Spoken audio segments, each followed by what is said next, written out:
My cousin Brianna loves being the center of an academic universe. Tonight, she was the sun. We were at the annual North Star Fund Gala. A glittering, suffocating sea of intellectual and financial power. My son Logan, he's 14. A quiet kid who thinks in code was vibrating with excitement. He saw the sign for the all-access room. That was it. That was the room where the $5 million pitch session was about to start. He took a step forward, his eyes wide with hope. Brianna saw him. She glided over, her smile as bright and hard as the chandeliers. She put a hand out, not to him, but to the event coordinator, Chloe. "Oh, he's fine," Brianna said, her voice sugary, sweet. "Just give him a guest pass, or something." She looked at the coordinator, not at Logan. "We don't need distractions in there." Distractions. The word just hung in the air. Heavy. Cruel. Have you ever felt like the invisible one in your own family? Let me know your story down in the comments. I watched my son stare down at the useless piece of laminated paper. Guest pass. It was a bright, insulting green. He looked at the red velvet rope, the barrier that separated the winners from the distractions. He was blinking fast, holding back the sting. My Aunt Cynthia, Brianna's mother, put a perfectly manicured hand on her daughter's arm, her face beaming with pride. They had won. They had put me and my child back in our proper place. I didn't cry. I didn't make a scene. I didn't ask why. I just looked straight at my cousin. I let the silence stretch, just long enough for the classical music to swell and die down. Then I gave her a small, simple nod. My voice was cold and very clear. "Noted." Brianna smiled. A tight, satisfied little smile, thinking she had put me in my place. She was wrong. I was not done. I was not even close. That word, distraction, it stung me, but it did not surprise me. In my family, I was always the distraction. I was the extra. My family, the Gables, weren't just academics, they were a dynasty. My Aunt Cynthia was the matriarch, a terrifyingly brilliant woman who ran the university's philosophy department for 2 decades. Her daughter, my cousin Brianne, was the heir apparent, a child prodigy who became a decorated professor. They lived in a world of published papers, endowed chairs, and silent. Brutal judgment. I was different. I was the dropout. Cynthia and Brianna had Ivy League degrees. I had potential, which is what they called me before I got pregnant at 23. After that, I was just poor Ain. When Brianna was publishing her first major thesis, I was learning to code in a cramped apartment, bouncing a baby. Logan, on my knee. My Aunt Cynthia hated it. Coding Ain. "That's what technicians do," she'd say. The word technician sounding like an insult. It's not intellectual. You have to be someone. I wasn't someone. I was a single mom. The family failure. The one who worked with machines. They treated me like a charity case. Every Christmas, Brianna would give me a check for $500. "For Logan," she'd say, too loudly. "I know how hard it is for you." My aunt would visit my small apartment and SK at my setup. All these computers. Ain, it's just so sad. They treated me like I was small. They treated me like I was barely scraping by. They saw me as poor Ain, the one who had made a mess of things. What they didn't know was that I wasn't just working in a small apartment. I was building. They needed me to be poor Ain. It was a role, and I had been cast in it since I was a kid. You see, in a narcissistic family system, there always has to be one person who carries all the family's shame. There has to be a failure, so everyone else can feel successful. There has to be a distraction so they can be the main character. In my family, I was the designated scapegoat. My Aunt Cynthia and my cousin Brianna, with their perfect degrees and their celebrated minds, couldn't just be smart. They had to be smarter than someone. They couldn't just be successful. They had to be more successful than me. My failure wasn't an unfortunate side effect of their lives. It was a fundamental requirement for their happiness. If I had succeeded, who would they have been better than? My success would have broken the illusion of their own perfection. So, every $500 check, every pitying look about my sad apartment, every dismissal of my technician work, it wasn't kindness. It was maintenance. It was them, carefully keeping me in the scapegoat box so they could feel secure in their winner box. They never asked. They never ever asked what I was actually doing on those computers. They never asked what I was coding. They didn't know that when Logan was 6, I finally finished it. It wasn't just code. It was an algorithm, a predictive analytics engine for high-risk tech investments. And I didn't sell it for a one-time check. I didn't sell it for cash. I sold it for founding equity. I traded my algorithm for a silent partnership in a brand new, very small, very hungry venture capital fund, a fund we named North Star. For the last 10 years, I've been the silent partner, the anonymous brain behind the fund's biggest successes. My partner, David Coleman, was the public face, the one who shook the hands. I was the one who ran the numbers. So when Brianna called a month ago, bragging that the North Star Fund was honoring her work at their annual gala, I just said, "That's nice." Brianna? She'd invited me as her +1, a charity invite.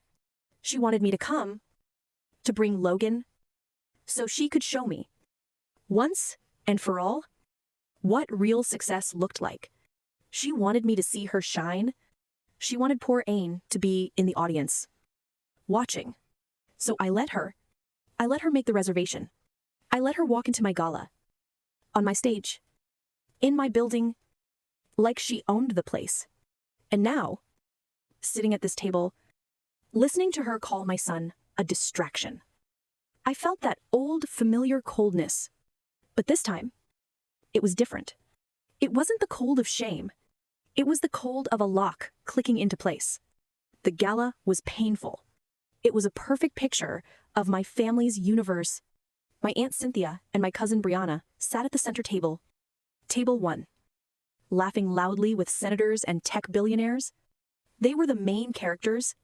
Their daughters, Maya and Zoe, perfect copies of their mother, were the supporting cast, looking bored and beautiful. Logan and I were the audience. We were at table 32, by the service entrance. No one spoke to us. My son Logan is a good kid. He's kind. He's observant. He just sat there, nursing a soda, his eyes fixed on the stage, watching the presentations with an intensity that my Aunt Cynthia would never understand. Then came the main event. Brianna was awarded the North Star Innovators Award for her research. She walked onto the stage to thunderous applause. She gave a speech about intellectual rigor and the burden of genius. My Aunt Cynthia was dabbing her eyes. I just watched. My body was still. I just watched the performance. After her speech, the main event began. The doors to the all-access room were pulled open by staff in tuxedos. This was it. The $5 million pitch session. The room where the real deals were made. I saw Brianna's daughters, Maya and Zoe, get personally escorted past the velvet rope by Chloe, the coordinator. They were 16 and 17. And they were bored. But they were VIPs. Logan watched them go. His face was a mixture of awe and longing. He looked at me, and I could see the question in his eyes. He looked down at his green guest pass. He was just a 14-year-old kid who loved this stuff more than anyone in that room. He stood up, slowly, and walked toward the red velvet rope. He was holding his pass, just hoping. Brianna saw him. She was walking off the stage, basking in the applause. She saw Logan standing at the rope. She left. A light, cruel sound. She glided over, her award in her hand. Logan looked up at her, hopeful. Aunt Brianna, could I just peek inside? Brianna's smile was blinding. She didn't just say no. She reached out, took the silver clasp of the velvet rope, and personally pulled it shut, right in front of my son's chest. The thud of the heavy rope locking into place was the only sound I could hear. "Oh, sorry, honey," she said, her voice dripping with false sympathy. She leaned in close to him. "This room is for the winners." That was it. I felt something in my chest click. It was a small, cold sound. It was the sound of a lock turning. It was the sound of a door closing for the last time. I looked at my cousin. I looked at her happy, careless, victorious face. She was enjoying her power. She was enjoying making my son feel small. She had been doing this to me my whole life. She was the winner. I was the loser. She was the main character. I was the distraction. But this was not her university. This was not her world. This was mine. Brianna was walking back to her table, her head held high, soaking in the admiration from the surrounding tables. My Aunt Cynthia was clapping. Her face, a mask of smug, maternal pride. That was it. The final click. I didn't wait for them to sit down. I didn't say, "Excuse me." I didn't wait for a pause in the music. From my seat, at table 32, I simply raised my hand. It was a small, calm gesture, but it was firm. "David." I called out. My voice wasn't loud, but it was clear. It cut right through the chatter of the gala, the polite applause, the clinking of glasses. It all just stopped. Across the room, Mr. David Coleman, the CEO of the North Star Fund, was shaking hands with a senator. He froze. His head snapped in my direction. He was looking for the source of the voice. He saw my hand. He saw me. His eyes went wide. Ain. He didn't just walk. He moved. He left the senator mid-handshake and started weaving through the tables, his face a mask of complete confusion. "Ain," he said again. Louder, this time. As he got closer, "I had no idea you were here. Why didn't you... Why are you sitting here?" The entire room was silent. Every eye was on us. Every investor. Every academic. Every winner. They were all watching the CEO of the fund rush to the side of an unknown woman at a back table. I could see the color drain from my cousin's face. Brianna's smile was frozen. My Aunt, Cynthia, looked horrified. She thought I was going to embarrass them. "Ain, what are you doing?" my Aunt, Cynthia hissed. Her voice, a sharp whisper. "Get your hand down. Don't bother Mr. Coleman. You're making a scene." I ignored her. I gave David a small, warm smile. A smile he had seen 1,000 times in our private board meetings. "It's perfectly fine." "David," I said, my voice calm. "I'm just here for a quiet family dinner." I turned to my family. They were staring, their faces pale and blank, with confusion. "Miss Foster," Brianna whispered, testing out the name she must have seen on the gala's donor list. I smiled sweetly. "David," I said, my voice projecting just enough for the surrounding tables to hear. "I'd like to introduce my family." I gestured to my aunt. "This is my aunt, Cynthia Gables." I gestured to my cousin, who looked like she was going to be sick. And my cousin, the guest of honor, Professor Brianna. David nodded at them politely, his eyes still flickering with confusion. Waiting for the explanation, I paused. Then I put my hand on my son's shoulder. His shoulder was so thin under his jacket. He was looking up at me, his eyes wide. "And this," I said, my voice strong and proud, "is my son, Logan." I looked back at David. "He's the future owner." David frowned. Processing the introduction, his professional smile tightened. "Professor Brianna Gables," he repeated, testing the name. He looked from her pale face back to mine. "Wait. The recipient of the North Star Innovators Grant." My Aunt Cynthia's face went white.